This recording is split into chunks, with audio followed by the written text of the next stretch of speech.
Hello and welcome everyone to our virtual session. This is Asma Saidi. I'm the secretary of the EAGE Local Chapter, and I will be the moderator for today's session.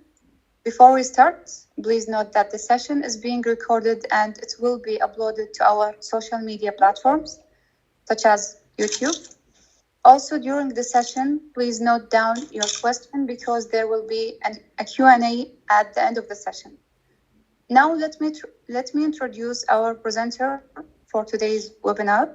He is Dr. Mohammad Abdullah, an assistant professor at Kuwait University and College of Engineering and Petroleum. He is a highly skilled petroleum engineer with a strong academic background and industry experience.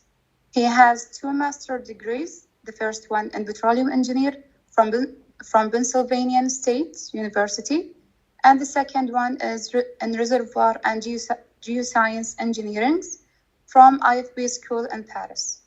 And recently he got his PhD in Petroleum Engineer from University of Texas at Austin in Enhanced Oil Recovery. He worked in KOC, Shell, and Total Energies, so he has an experience in industries. Currently, he is working as an assistant professor at Kuwait University, and he is actively involved in teaching and research. He has published around 8 papers in SPE.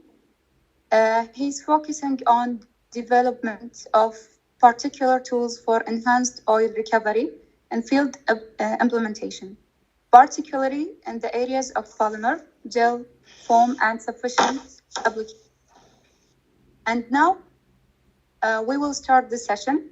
So, Dr. Mohammed, the floor is yours. Thank you, Asma. Just checking the voice is good. Yes, Dr. It's clear. Okay. So first, let me start by thanking EAGE Kuwait chapter for this invitation. I hope to deliver some interesting stuff regarding polymer. So the topic today will be, can viscoelastic polymers reduce oil saturation or residual oil saturation? We'll have an implication there into field insight and practical applications. So main questions will be there. Just don't worry, I will take you all the way from the fundamentals, all the way we're going to build up on that, all the way to viscoelastic and so on. So main questions we're trying to answer: why polymer flooding? We start by this. Then what are the types of polymers? And what's the viscoelastic polymer? So what's so special about these polymers? Lab evidence on reducing residual oil saturation by viscoelastic polymers. Then we're going to move from the lab into the field and trying to check how viscoelastic polymers impact injectivity of the injectors as well as oil recovery. So we start by a simpler question: why water flooding, right?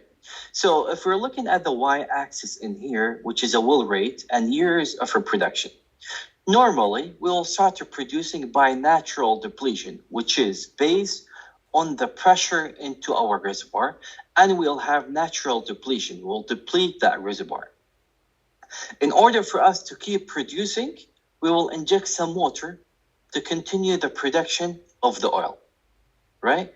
Just like here, if I have an injector and a producer, I'll inject some water. Usually, I like to make analogy of this, just like if I have a balloon, which is my reservoir. By natural depletion, as much as it loses pressure, it will deflate. What I'm trying to do by water flooding is inflate back that reservoir and keep the pressure there, so you keep producing from your reservoir. Okay. So now we answer the first question: why water flooding? Once we look at the water flooding, now we'll look at the reservoir. We have an injector and a producer with a top view. My green is my oil, and water will be that blue in the schematic. When you inject water normally, water viscosity is quite low. Let's say it's only 1 centipoise compared to oil viscosity. Normally, oil viscosity, it varies widely, but it can be tens and orders of magnitude higher than the water viscosity, as well as the heterogeneity or the geological heterogeneity, let's say, of the reservoir. That will give me some channeling and non-piston-like view of the sweeping of the oil. So you'll have an early breakthrough, taking the easiest channel between injector and a producer. Now, if we take a cross section between injector and producer, and assuming we do have different permeabilities. Here, K's refer to permeabilities. For example, K3 is the highest permeability, and you inject from this side, you'll have the earliest breakthrough into K3, and you kind of circulating the water and not much producing of the oil. This phenomena, usually we regard it toward favorable or unfavorable mobility ratio. Mobility ratio, simply, it's whatever you are injecting as a fluid in terms of permeability and its viscosity. For example, here we have water. We'll have the viscosity of the water divided by the oil, right? So we're trying to push the oil somehow. So if you have higher than 1, this mobility ratio, you end up with such weak sweep efficiency per se. What do we do? Now let's look at the polymers. And why do we do the polymers? First, polymers usually, they are that thick, viscous liquids, just like, the hair gels, polymers. It's very similar to this. Like, they're very viscous and they increase the viscosity of the aqueous phase, which is a key word in here, because we said if we want to have some favorable mobility, you increase the viscosity of the aqueous phase, which is water in here. Once you increase it, you decrease the mobility ratio. If it's less than 1, we call it favorable. What will happen here? Again, if you look at top view, injector and a producer, you will have a nice kind of piston-like or stable flow that's moving. This is the water that's moving the oil in the front of it. Similarly, if you have a cross-section, you have a better sweep and enhancement in the sweep, even if you have multiple layers with different permeabilities. To wrap up this part, in terms of comparison, we'll look again here. This is when I have a polymer, how is it really sweeping my oil? And this is without the polymer. When I have a water viscosity, and the water viscosity is quite low compared to the oil viscosity. Similarly, with a cross-section, if I have a polymer, it's a much better sweep efficiency compared to have an early breakthrough if you have water being injected. Now, we discuss why do we do polymer flooding. Now, a very important point in here. Conventionally thinking, if I have an oil recovery on the y-axis compared to how much per volume to be injected, like water per volume to be injected, okay? Or aqueous phase per volume to be injected. Conventionally thinking, polymer flooding in the dark blue curve in here, it will end up with the same ultimate recovery factor compared to water flood. So it will not have an additional recovery factor. It will only accelerate the recovery. So less amount of per volume to be injected, and you will recover much more oil at the end. But if you keep injecting water, you will end up ultimately with the same ultimate recovery factor. So polymer recovers the same amount of movable oil, but by water flooding, but faster. Digging deep into this phenomena, usually we describe it in reservoir engineering or petroleum by the capillary number, which are the forces that control how much oil is trapped in your pores. So if I have a residual oil saturation of oil plotted against that capillary number, the capillary number will have the viscous forces, like the viscosity, as well as the velocity, compared to interfacial forces. And in polymer flooding, usually we just change the viscosity, let's say from 1 centipoise to 10 centipoise or so. No matter how much we change it normally, we will stay within that range that we don't really exceed 10 minus 5.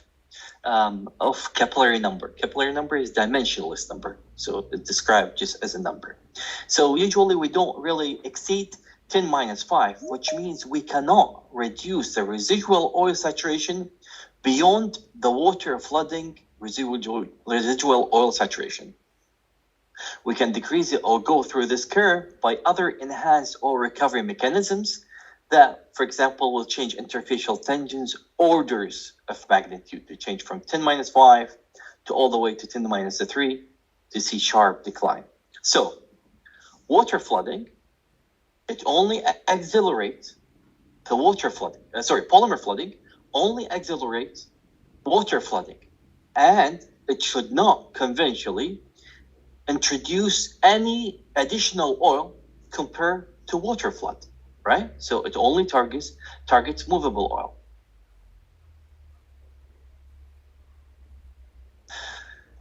I will talk now about the types of polymers, okay? Normally or conventionally, there are two types of polymers we discuss. Biopolymers, I'm not going to discuss in here, and synthetic polymer, start for HPAM. This is hydrolyzed polyacrylamide, right?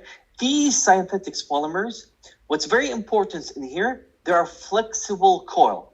The structure is very flexible and it's just like a coil, right? This is a key word that will be repeated over and over and will control everything that's coming in the coming slides. You know, the feasibility, being able to produce that synthetic polymer, give it all the advantages compared to biopolymers. That's why synthetic polymers is what's usually used in enhanced, let's say, the reservoir, let's say for the sweep efficiency improvement and field implementation. You would rarely find biopolymers being used. They're more costly and vulnerable to biodegradation that we're not going to talk about. So we're here focusing about these flexible polymers. They're just like coils. Let's see what we're going to happen. So the other questions, okay, how would polymer increase the viscosity? What really happened in the structure of polymer that give you that viscosity? Usually, in simple terms, there are two groups in terms of chemical structure, amide group and carboxylated group. Usually, carboxylated groups comes from the amide groups, okay? And in the carboxylated group, there is that negative charge on the oxygen that we're seeing in here.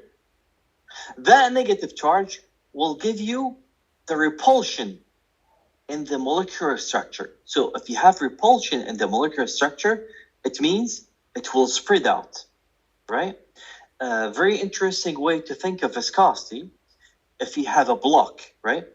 If it's spread out, it means you will have more restriction to flow. If you have more restriction to flow, it means you have higher viscosity. Opposite to this, if I have sodium, which is if I add some salt, it has Na, which is sodium, that's positively charged. It will be attracted to these negative charges on the polymers, and then you will have the polymer molecules shrinking. If it shrink, it's less space and less restriction to flow, so you will have less viscosity. So now we describe how would really polymer give you that kind of viscosity. You will have the negative charges, right? The negative charges will give you repulsion and the molecular structure. The more repulsion you will have, more restriction, more viscosity. And the opposite, if you have a shield impact, they call shield effect, by some salinity being added, you will have it kind of, let's say, just compressed or shrinking the molecular structure, less restriction to flow, less viscosity. Okay. Next, an important phenomenon. Probably most of us know this. Polymer is non-Newtonian, which means it's a function of shear rate or velocity. If I have the viscosity being plotted against the shear rate or velocity, what will happen, we know that structure that we talked about, that coily shape of polymer. If I put it in streams, that they're straight streams, or just like the rheometer I'm having here, it's rotating in straight streams. What will happen, it will disentangle my molecular structure. So it will straighten out, will just make it straight. And instead of having that coiling shape, it will just straighten out that molecular structure, just like here. And then you will have a shear thinning, reduction in my viscosity, right? So whenever I have an increase in velocity or shear rate, it will disentangle it, and then you will have reduction in the viscosity. This is important to think of. Do we always have this phenomena, and where do we have it? Normally, we would have these in the labs when we have a rheometer, because it's going in streams and straight kind of streams per se. Or if you have some pipes, right? If you have pipes, they're moving straight in the pipes. Or if you have fractures, because, you know, most of you are probably a geologist or so, fractures are just like pipes into the reservoirs or so. So even in the fractures, there is a common understanding, or let's say consensus, that polymers act in shear thinning behavior if you have fractures under the reservoir. This is very important to keep in mind because it will be coming up later to us. Okay. Now, very interesting to see opposite to what's happening or what's expected. How would the polymer rheology change in the porous media? What we're having here, the X's, right, is whatever being measured in the rheometer in the lab, right? These are the X's. You have a shear thinning behavior with a shear rate increase. But what happens in the porous media, if I do put this in a core flood and increase the velocity or shear rate, you will see an increase in the viscosity. Instead of going to shear thinning, we call it shear thickening behavior. Okay? This is very important phenomena. And to understand it more, what's happening in the porous media, you remember that molecular shape of the coiled polymers that we're having? It moves with a certain velocity into the pore throats, right? And goes into coiling and decoiling. Remember this coil that we talked about? So it will stretch. If it's moving too fast through the pore throat, does not have much time to recoil back, just like this shape in here that's moving through the pore throat and got stuck while it's kind of stretched, what will happen, you will have impedance to flow translated into viscosity.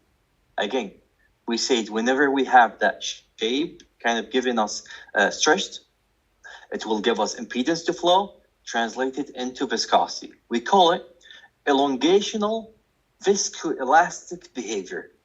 Elongational viscoelastic behavior. Elongated polymers can bridge the pore throats, just like similar to what's happening in here in that schematic. Now, more into the polymer rheology in porous media. Another question will be, okay, how about in the reservoir? What's going to happen and where that shear thickening behavior, increase of viscosity will occur? Remember, we were having the same plot of viscosity versus velocity or shear rate. We had a shear thinning. This is what we expected at bulk rheology, or what's going to happen in the lab, compared to shear thickening in the porous media. Whenever you increase the velocity, and guess what? The highest velocity is closer to the injector. If you are a distant 0.1 all the way to the 10 feet or so, this is where you would expect the shear thickening to occur. So this will raise a very valid question. How about the injectivity itself? If I do have probably expecting 5 centipoise, now we're having 150 or 160 centipoise. Am I really be able to inject such? Are the pumps capable of such injection? Or would I suffer in my reservoir closer to my injector? So would I suffer of any injectivity problems due to polymer viscoelasticity? Let's see. Okay. So to quantify or to understand the viscoelasticity itself, there is an agreement. There is a dimensionless number called Dipper number. What it really describes, that Dipper number, simply relaxation time. That relaxation time, that coil, when I stretch it, the time it takes to recoil back, this is what we call it relaxation time to relax back. Compared to the residence time. Residence time is described by the time the polymer moves through that probe throats, right? This is a Dipper number. So what's important in here, not the equation itself, because some of us may hate the equations. If time to recoil back, relaxation time, is greater than the residence time, which means whenever it's coiling, it does not have, whenever it decoil to open up, it does not have time to come back. This is when the time to recoil is greater than residence time. Then viscoelasticity occurs. You will have a Dipper number greater than 1. You will have this greater than 1 when you have your relaxation time higher than your residence time. There is some consensus per se how to describe relaxation time. There are different ways of measuring it, but an interesting way, you remember that curve, you will have shear thinning if you have a bulk rheology, then you have a shear thickening increase in the porous media. They say the point where these two deviate from each other, I can take it as a relaxation time. You take 1 over the onset shear rate. Onset is where you'll have that deviation between these two plots per se. 1 over the shear rate will give you seconds, right? Because shear rate is 1 over seconds. So 1 over that shear rate will give you a value for relaxation time. And relaxation time is a function of polymer concentration, molecular weight, salinities, and other parameters. Okay, so why we're talking about this is very interesting. Now we'll see some lab evidence on reducing residual oil saturation by viscoelastic polymers. This is Chi 2017, our friends from UT Austin with Dr. Balhofer Group and Gary Pope. What they did, remember we talked about this graph, right? This is residual oil saturation versus capillary number. They kept a constant capillary number, that's 10 to minus 5 or so, while they injected, you see oil saturation here versus pore volume. In the blue, they injected lots of pore volume of water. Then they injected glycerin. What's a glycerin? It's a Newtonian fluid. Let's assume it's just like water with higher viscosity. Why would they do so? Because they want to differentiate the impact of increasing viscosity from viscoelasticity, in the sense that here I'm injecting a higher viscosity than water, because we said if I continue injecting water for infinite number of pore volumes, it will end up the same impact of polymer. Why? Because viscosity is higher. So they said, okay, let's differentiate the impact of only viscosity increase from viscoelasticity. Okay, so what they did after injecting around 9 pore volume of water, they injected a higher viscosity Newtonian fluid, glycerin in green. After that, they injected a viscoelastic polymer with a Dipper number of 15. I remember we said viscoelasticity starts after you exceed a Dipper number of 1, right? You will have that differentiation in the equation itself. So higher than 1, you have viscoelasticity. What they observed is there is an increase of around 6% recovery of residual oil. This is very interesting. 6% is not really something trivial to think of if you have huge reservoirs. Let's see if we can take this to the field. Before taking to the field, let's try to understand why would viscoelastic polymer be able to reduce residual oil saturation or trapped oil. right? We did understand why the viscosity increased by viscoelasticity. Now we want to understand why residual oil saturation decreases by viscoelasticity. Now, we have to be cautious because these are still hypotheses. There are different hypotheses, but one of the earliest, actually, by Wong 2010, was saying if I have the rock, these are the greens, then I have residual oil saturation droplets, which are the red, and then I inject only water flood, it will move in straight streams through the pore throats. Okay. But if I have these viscoelastic polymers, or the polymers with high molecular weight, these polymers, usually they are entangled. They're connected. Each molecular structure is connected to each other. So it will try to pull each structure together from different directions, just like here, right? It will pull up, right, and left. While it's pulling together the polymer structure, it will be able to strip out some of the trapped oil. So this is one of the hypotheses that there, because of that big molecular structure connected to each other, entangled, it will be able to get some of the trapped oil in its movement. Now, another hypothesis, this is supported by some microfluidic as well as lattice Boltzmann, some simulation in there to see how is it really the flow of the polymers, the streamlines of the polymers, okay? Again, the green here is just the grains, okay? The red is an oil droplets. If we zoom in here, let's see if I zoom in here, you'll see this is streamline that's moving for very slightly viscoelastic, almost, let's say, like a water. It's almost straight in there. So it's not really touching that oil droplet or trying to push it somehow. So it's kind of trapped in that pore throat.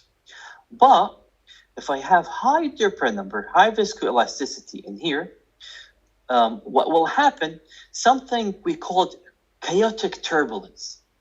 This viscoelastic behavior, it moves in chaotic turbulence within itself. Now, this turbulence is different than the turbulence of flow by Rayleigh number. This is happening at low Rayleigh number just because of the elasticity that's moved slowly, the polymer itself. While it's moving chaotically, it's able to push out that droplet of oil that was trapped here all the way up. So this is the second hypothesis we talked about, but let me come up back to my hypothesis. Okay. So this is the second hypothesis, and then there are others. So what's happening? How has it really been able to reduce my residual oil saturation? Is because of that viscoelastic behavior, the way it's moving, pulling each other into molecular structure, or chaotically streamline that's happening, turbulence, elastic turbulence flow. It's able to strip out some of the trapped oil. These are two of the common hypotheses. How does a viscoelastic polymer reduce residual oil saturation below residual oil saturation of water? Now, we did understand what was happening. Based on this, and we did say there are different experiments with supporting reduction in residual oil saturation in the lab scale. Chi 2018 proposed an elastic desaturation curve, okay, that correlated Dupre number, okay, to residual oil saturation reduction. This is residual oil saturation reduction. How much I will have after injecting viscoelastic compared to how much I have only for water flood. And you see, if I have a Dupre number greater than 1, I will start to decline in terms of my residual oil saturation. And then they come up with certain correlation that being embedded into a reservoir simulator. Now this will take us to the field scale and reservoir scale. Did this really happen? What did they really observe? Okay. To move from lab to the field, we have two main questions. Can we reduce oil saturation below residual oil saturation to the water in the field? Second, is there an injectivity issue with shear thickening polymer viscosity? Remember this, we have an injector. If we're too close, we'll have too much viscosity in there. So are we going to observe injectivity? Is there being reported in the field? And let's see what happened. First, to answer the first question in terms of reducing residual oil saturation, one of the earliest claims and observations per se that they got additional oil recovery because of viscoelastic polymer behavior was by Wong 2010 in Dajing field. They observed in 1,000 wells when they increased the viscosity from 40 centipoise. Let me have my laser.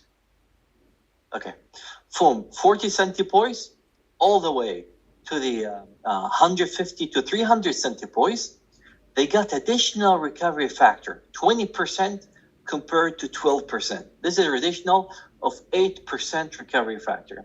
If you know the Chinese field and so on, their economic limit is too low. They may go to a water cut of 99% and so on. So additional 8% is significant for Dajing field. What happened in terms of reservoir simulation, Chi 2018 tried to simulate viscoelastic polymers under favorable conditions. He assumed permeability average of 5 Darcy. You see here is the permeability distribution, It's around 5 Darcy in here. This in millidarcy, 7,500 or so. Okay? Salinity 1,000 ppm. Very low salinity to have high Dipper number. Very high polymer concentration, 4,000 ppm. High relaxation time, assuming very high Dipper number, very viscoelastic polymers, right? And he observed, compared to inelastic, this is the water flood you're going to observe in here. And then this is inelastic, which means without viscoelasticity, I have a polymer being injected. And then an elastic polymer injected. He got almost 12% increment in terms of recovery factor. This is a hypothetical reservoir per se, and very favorable conditions, and they have been able to prove that it could happen. Now, looking at the injectivity problem, this is part of our paper at UT in collaboration with Dr. Sirat from New Mexico. What we did to try, in Madsen field in Austria, right? They injected an HPAM 3630. This is a high molecular weight HPAM in a vertical well, 500 millidarcy, 16 feet of thickness for about 53 days. They calculated. So now what we try to do is, because we said, in the porous media, we should go for this viscosity, right? A shear thickening viscosity, a high viscosity. And we calculate the bottom hole pressure of the injector accordingly. But the problem that we face, the calculated injected bottom hole pressure based on viscoelastic polymer viscosity, that black curve, is 10 to 20 times the recorded field bottom hole pressure. Let's see here. This is my bottom hole pressure compared to time versus time. The field is the blue triangles in there. What they recorded around 2,000 psi. But what we calculated, according to the viscoelasticity, that was 10 to 20 times whatever they have recorded. So it was kind of bizarre for us. The only way we could history match whatever they recorded in terms of bottom hole pressure to assume a shear thinning behavior. Okay? At well bore, polymer viscosity is 160 centipoise if shear thickening, and only 5 centipoise if shear thinning. Now, why would we assume shear thinning? Because what we discovered and being proven, whenever they injected that polymer, fracture started to extend all the way to 100 to 100, between 100 to 200 feet in terms of length. So whenever you have fracture, if you recall what we said, you will go from shear thickening into a shear thinning behavior. Fractures, very similar to pipes behavior, very similar to bulk rheology behavior, right? And now a recent study, very interesting, with the Tracirite group, they actually did their literature review over 40 years of field cases for vertical wells. They have seen all of these vertical wells developed some sort of fractures around the well bores. So what's happening is that viscoelasticity and increasing the viscosity of the polymer, you inject, you create fractures, then you will see an enhancement in the injectivity, opposite to whatever you would expect. You would expect a deterioration in your injectivity. But because of these microfractures, hopefully they are controlled, you will see an enhancement in injectivity. That's why it's being reported in literature that over lots of polymer fields implementation, they didn't see any serious injectivity problems. One of the best explanation for this is the development of fractures around the well bore because of polymer viscoelasticity. Now, having said this, what we did, we said, okay, if I did develop fracture for that same field, how would the real impact increase in terms of residual oil saturation? What we saw, as a fracture is started, the in situ effective shear rates decreases from over thousands reciprocal second to about 1, right? If I see the effective shear rate, I have the shear rate on the left y-axis and the fracture length in red right axis. You will see whenever the fracture is initiated in terms of days, it just started, you will have your effective shear rate in the black drops from thousands all the way to almost 1's order of magnitude, right? As a result, the Dipper number, because we see it, Dipper number has to do with the effective shear rate, right? Reduces from hundreds to less than 3. We'll look at the second plot in here. We have on the right side still fracture length and the red that was happening in there. It increased with time. Whenever fracture length increased, on the left side, we have a Dipper number. Dipper number in the black, it will drop from close to 1,000 all the way close to 1. I remember we said, unless we're much higher than 1 in terms of Dipper number, we would not see additional recovery factor. That's why the additional recovery factor was 1 or less observed for that case that we tested in the Madsen field. So this is almost concluding my presentation. So you'll see this observation can explain the insignificant additional recovery factor, less than 1%, obtained from polymer viscoelasticity. So whenever I have fractures that are happening because of viscoelasticity, it will reduce the shear rate. The shear rate will reduce the Dipper number, and then you'll not end up with any additional or significant additional recovery factor because of polymer viscoelasticity. Okay.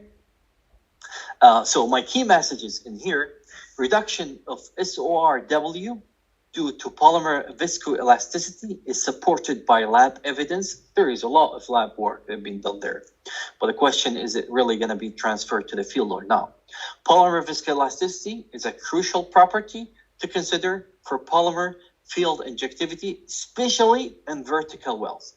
Reducing SORW, residual oil saturation of water, in the field requires high polymer concentration, high molecular weights, high injection velocity, maybe even away from the injector.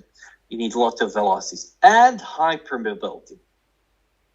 Fractures initiated due to polymer viscoelasticity need to be within 1/3 the distance between injector and the producers.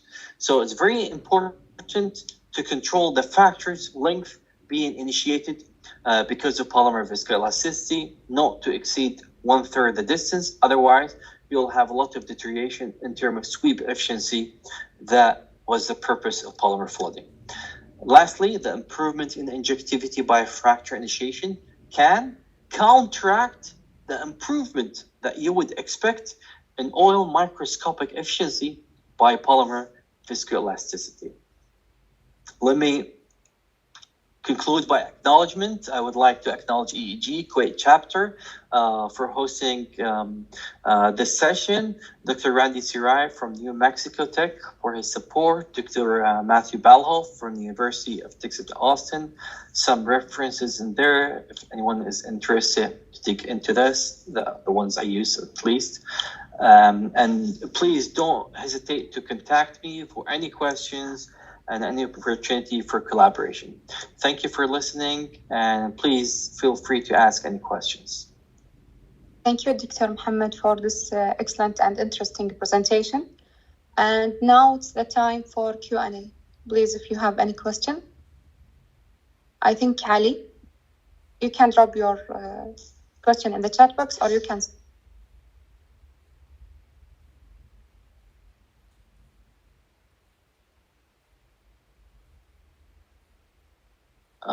Sorry, I cannot hear anything good now.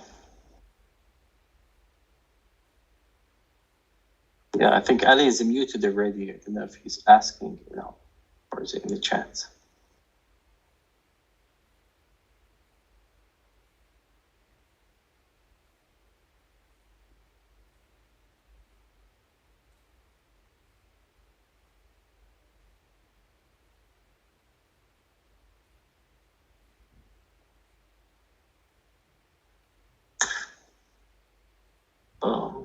Yeah, I'm reading the question. I think this is Dr. Ali.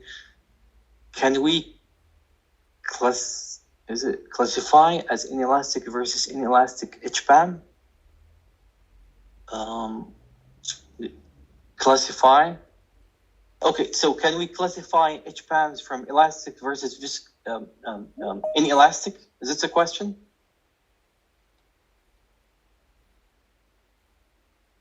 Yes. Okay, so let's assume this is a question. Has similar behavior. Okay. Okay. So, okay, if I understood it well, the first question is, can we have HPAM to be inelastic and elastic, right? The answer is yes, right? For example, if you have a lower molecular weight HPAMs, you would expect it not to be actually viscoelastic. The other thing, if you may have lower concentrations, you may not have viscoelastic behavior. Actually, we have a good paper by Dr. Seawright. He has done the lab work on this recently. And then there are 3 or 4 papers in terms of the controlling parameters to have viscoelastic behavior. So the main question is, the main comment is this: some polymers are viscoelastic. Generally, not all of them are viscoelastic in terms of behavior. At certain conditions, they can be viscoelastic. Now, is biopolymer viscoelastic? As far as I know, what happened with a biopolymer, because that you have that coil shape and they call it semi-rigid shape, you don't have, you don't have that coil shape. You have a semi-rigid shape. Let's see if I have it in here. Yeah.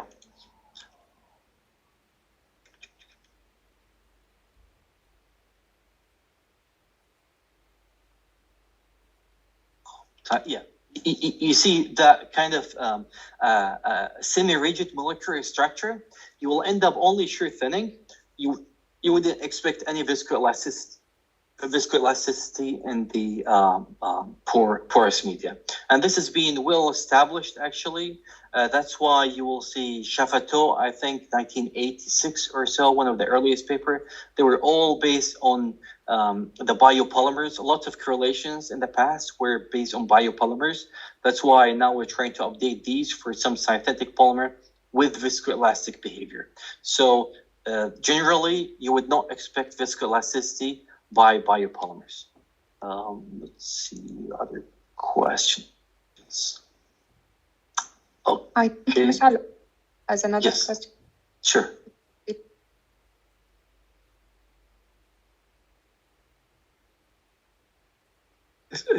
Can you hear me? Yes.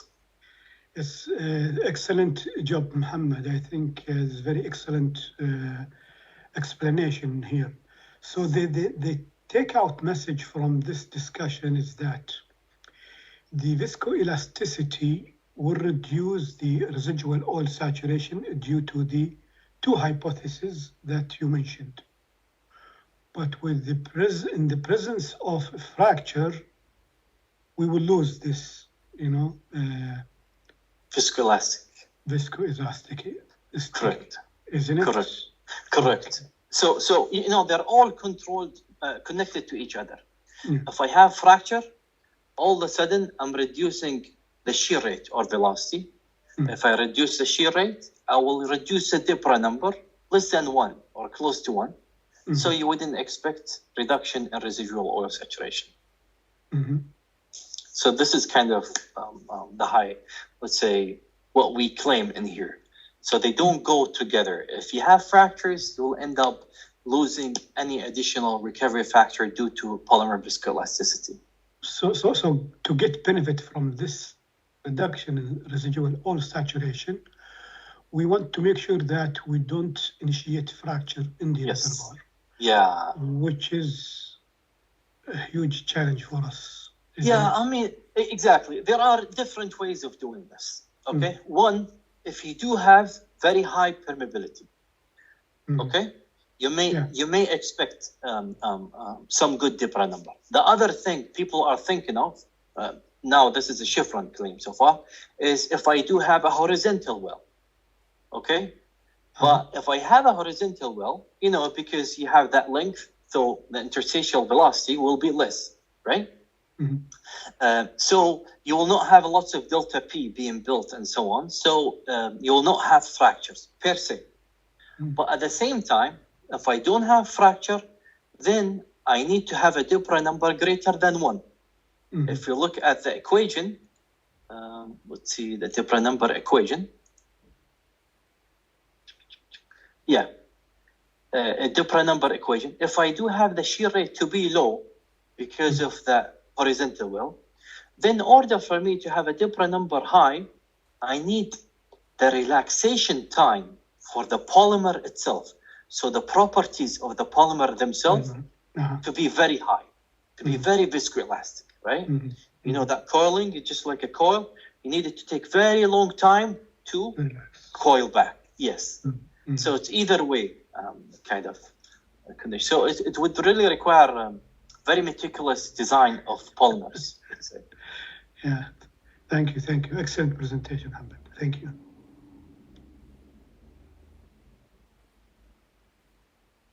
Any more question?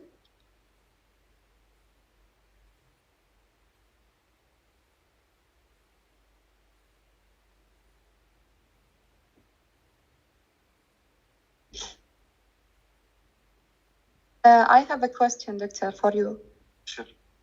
Is it applicable to use them in silicic and carbonate rock? And does the wettability affect the role of those polymers? Yeah. And for the saline formations, for example, here we have in Kuwait, if it's 230,000 ppm, can we use them? This is very good question, a very twisty one. So let's break it into parts, okay? First, would wettability really impact? This is very controversial question. Initially, they were thinking if you have an oil wet, you will have additional recovery factor. But UT, what they really claim, or what they really did, 90% or 99% of all the experiments have been done so far on water wet. Because whatever you have oil droplets being trapped in the small pores and the whole phenomena of turbulence and so on, for the trapped ones, trapped droplets in the small pores, which means you will have a water wet. Now, they did do a couple of experiments on oil wet. It was inconclusive. Sometime it increased, sometime it didn't. So it's still an area of research, right? This is for the wettability. All right. Now, going to the carbonate, carbonate applies similar, right? Because carbonate sometimes usually you have it mixed with, oil with, and so on. So it may have such in terms of behavior, besides other problems of carbonates, related to retention, absorption, so many other problems, right? So let's just focus in terms of viscoelasticity. Let's assume carbonates goes into mix to oil with, and the same answer applies. I don't want to go into other parameters that impact water flooding and carbonates. All right. Now, if that satisfies this question, the other one is related to salinity. Now, what we did observe, okay, is that salinity reduces polymer viscoelasticity in general. And going 230,000 and so, there are sometimes, okay, it's a claim, but if I want to go only 230 directly, there are not too many polymers that would really be tolerant to such salinities. But a general answer, we would assume salinity will decrease viscoelasticity, right? 230 is very high, actually, 230,000 ppm. Would that answer your question? Yes, clear, Doctor.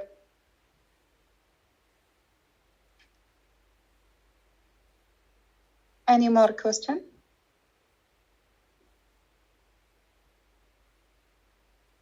Yeah, I think that's all. Thank you, Doctor, again. And thank you all for attending our session. See you soon in our upcoming webinars. And thank you all. Thank you, Doctor. Thank you so much. Thank you for having me.